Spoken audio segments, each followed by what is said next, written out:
陪你讀新約。5月14日，陪你讀新約，約翰福音1章1至28節。道成肉身，太初有道，道與神同在，道就是神。這道太初與神同在，萬物是藉着他做的，凡被造的，沒有一樣不是藉着他做的。生命在他裏頭，這生命就是人的光，光照在黑暗裏，黑暗卻不接受光。有一個人是從神那裏差來的，名叫約翰。這人來為要作見證，就是為光作見證，叫眾人因他可以信。他不是那光，乃是要為光作見證。那光是真光，照亮一切生在世上的人。他在世界，世界也是藉着他做的，世界卻不認識他。他到自己的地方來，自己的人倒不接待他。凡接待他的，就是信他名的人，他就賜他們權柄作神的兒女。這等人不是從血氣生的，不是從情慾生的，也不是從人意生的，乃是從神生的。道成了肉身，住在我們中間，充充滿滿地有恩典有真理。我們也見過他的榮光，正是父獨生子的榮光。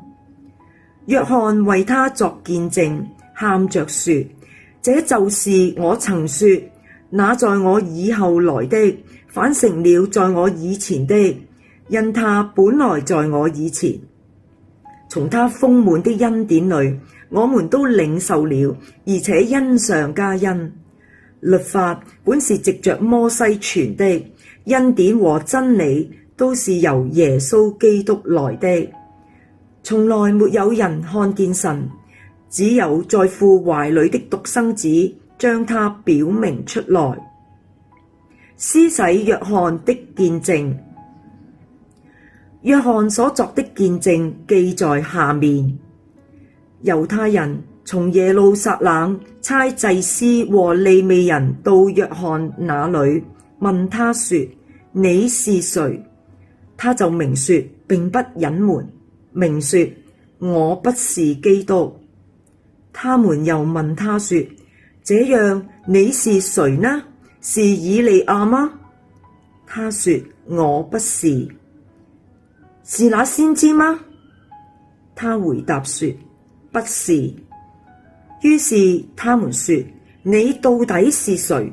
叫我們好回覆差我們來的人。你自己說你是誰？他說：我就是那在曠野有人聲喊着說，修直主的道路，正如先知以賽亞所說的。那些人是法利賽人差來的，他們就問他說：你既不是基督，不是以利亞，也不是那先知，為什麼施洗呢？